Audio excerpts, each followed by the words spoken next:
नमस्कार दोस्तों, स्वागत है आपका हमारे चैनल देव कथाएं में, जहां हम आपको भगवानों की दिव्य कहानियां और पौराणिक कथाओं की अद्भुत दुनिया में ले चलते हैं। हमारे साथ जानिए देवताओं की महिमा, उनके अवतारों की कथाएं और शास्त्रों में वर्णित अद्भुत घटनाएं। आइए इन कहानियों के माध्यम से धर्म, संस्कृति और आस्था के गहरे अर्थों को समझें। देव कथाएं, आस्था और ज्ञान का संगम। हिंदू पौराणिक कथाओं में भगवान विष्णु को ब्रह्मांड के संरक्षक के रूप में जाना जाता है, जो दशावतार के रूप में हमारी दुनिया में अवतरित होते हैं जब भी अधर्म का अत्याचार बढ़ता है। लेकिन क्या आप जानते हैं कि उनके इन 10 अवतारों का प्रतीकात्मक अर्थ सिर्फ वीरतापूर्ण कहानियों से कहीं अधिक है? आज हम भगवान विष्णु के इन 10 अवतारों की छिपी कहानियों और प्रतीकात्मकता की खोज करेंगे। कहानियां जो सिर्फ अच्छाई और बुराई के बीच की लड़ाई से कहीं अधिक गहरी हैं।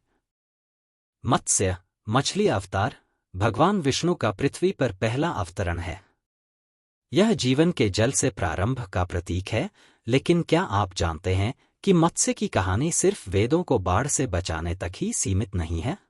इस कम ज्ञात कहानी में भगवान विष्णु मत्स्य रूप में राजा मनु को बाढ़ से मार्गदर्शन देते हैं, ठीक वैसे ही जैसे हम अन्य संस्कृतियों में भी बाढ़ की कहानियां सुनते हैं।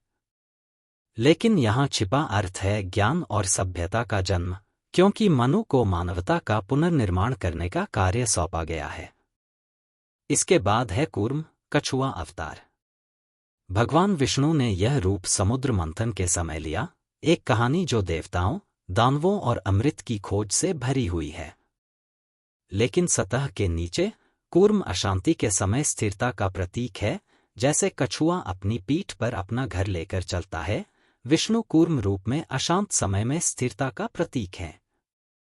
इसके बाद है वराह, सुअर अवतार, ने पृथ्वी को ब्रह्मांडीय समुद्र की गहराई से बचाया और राक्षस हिरण्याक्ष का वध किया। लेकिन अक्सर अनदेखी की गई बात यह है कि वराह की कहानी पृथ्वी के प्रारंभिक दिनों में जल से भूमि के उदय को दर्शाती है। यह एक सुंदर चित्रण है कि सृजन को कैसे दिव्यता द्वारा लगातार बचाया और पोषित किया जाता है, चाहे वह कितनी ही गहरी अंधकार में क्यों न हो। इसके बाद आता है शायद सबसे तीव्र अवतारों में से एक, नरसिंह, मनुष्य सिंह। भगवान विष्णु की उग्रता को प्रदर्शित करता है जब वे अपने भक्त प्रहलाद को अत्याचारी राक्षस राजा हिरण्यकशिपु से बचाते हैं। लेकिन यहाँ छिपा संदेश यह है कि भक्ति की रक्षा के लिए दिव्य सुरक्षा कितनी दूर तक जाती है। यह केवल बुराई का विनाश नहीं है, यह विश्वास की रक्षा है, चाहे समय कितना भी अंधकारमय हो। इसके बाद आता है वामन। वामन की कहानी में भगवान विष्णु बौने के विनम्र रूप में अवतरित होते हैं ताकि शक्तिशाली राक्षस राजा बलि को परास्त कर सकें। लेकिन बौना क्यों? यहाँ छिपा अर्थ, महान चीजें अक्सर छोटे प्रारंभों से आती हैं। यह याद दिलाता है कि शक्ति हमेशा भव्य रूपों में प्रकट नहीं होती। भगवान विष्णु का 3 चरणों में विशाल आकार में रूपांतरण दिखाता है कि विनम्रता से भी अहंकार को जीत लिया जा सकता है। फिर आते हैं परशुराम, योद्धा ऋषि, एक ऐसे युग में अवतरित हुए जब भ्रष्ट क्षत्रिय राजा अत्याचार कर रहे थे। भगवान विष्णु ने इस अवतार में अधर्म को मिटाने के लिए उन्हें समाप्त किया। लेकिन एक बात जिसे अक्सर अनदेखा किया जाता है, परशुराम ने केवल बल से विजय प्राप्त नहीं की। उनकी कहानी हमें धर्म के महत्व और हिंसा और धर्मयुक्त कर्म के बीच के सूक्ष्म अंतर के बारे में सिखाती है। कभी-कभी विनाश भी एक उच्च उद्देश्य की सेवा कर सकता है। फिर आते हैं भगवान राम, जिनकी कहानी महाकाव्य रामायण से ली गई है, सभी को ज्ञात है। लेकिन उनका अवतार केवल राक्षसों से लड़ने या सीता को बचाने के बारे में नहीं है।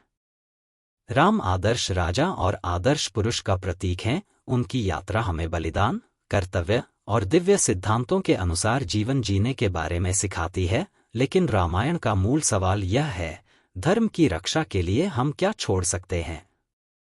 और फिर हैं कृष्ण, महाभारत के आनंदमय देवता।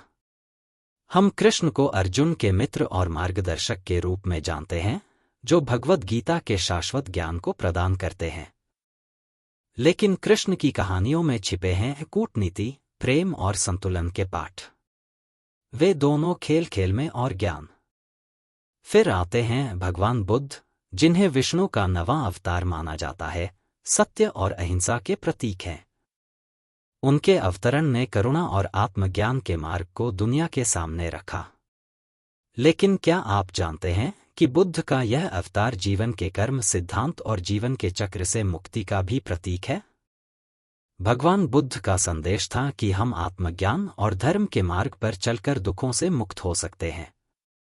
उनकी जीवन यात्रा अहिंसा, सत्य और करुणा की शक्ति को दर्शाती है और यह बताती है कि हम अपनी अंतरात्मा में स्थायी शांति कैसे प्राप्त कर सकते हैं। आखिरी अवतार कल्कि, जो अभी अवतरित होना बाकी है। माना जाता है कि जब यह संसार अधर्म और अंधकार में पूरी तरह डूब जाएगा, तब भगवान विष्णु कल्कि अवतार के रूप में पृथ्वी पर आएंगे। कल्कि एक दिव्य योद्धा हैं जो एक सफेद घोड़े पर सवार होकर संसार का नवीनीकरण करेंगे और अधर्म का नाश करेंगे। उनके अवतरण का प्रतीक है आशा और यह विश्वास कि चाहे अंधकार कितना भी बढ़ जाए, धर्म और सच्चाई का पुनरुत्थान निश्चित है। तो ये हैं भगवान विष्णु के दशावतार, 10 अवतार, जो केवल अच्छाई और बुराई के युद्ध का प्रतीक नहीं है, बल्कि जीवन के विकास, संतुलन और धर्म की शाश्वत लड़ाई का प्रतीक है। इस अद्भुत यात्रा में हमारे साथ आने के लिए धन्यवाद। अगर आपको यह वीडियो पसंद आया हो तो लाइक, शेयर और सब्सक्राइब करना न भूलें और अधिक पौराणिक कहानियों के लिए हमारे चैनल को देखें।